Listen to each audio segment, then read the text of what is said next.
College থেকে বেরিয়েই সোজা একটা বাস ধরে সোজা চলেছি বাড়ির উদ্দেশ্যে, কারণ ঝটাপট রেডি হয়ে বেরোতে হবে আবার নার্সারির একজন ফ্রেন্ডের বিয়েতে।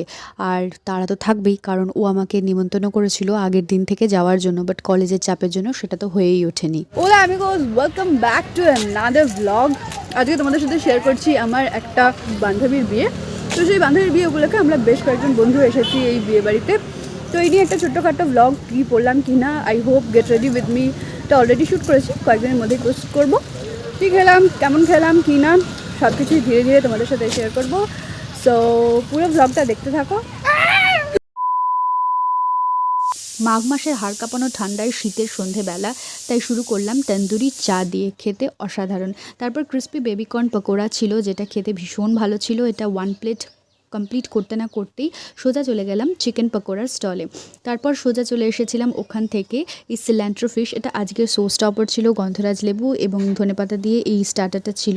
তারপর খেতে খেতে অ্যাম্বিয়েন্সকে উপভোগ করতে করতে প্রচুর ছবি তুললাম, বন্ধুদের সাথে গল্প করলাম। তারপর দেখি ফ্রেন্ডসরা সবাই মিলে ফুচকা খাচ্ছে। আমি একটা ফুচকা খেয়েই এখানে স্টপ করলাম। তারপর আরও বেশ কিছুক্ষণ গল্প করে 1 প্লেট বেবিকর্ন পকোড়া নিয়ে আর এবারে কফি নিয়ে সোজা আড্ডা দিতে বসে গেলাম। বাকি পার্ট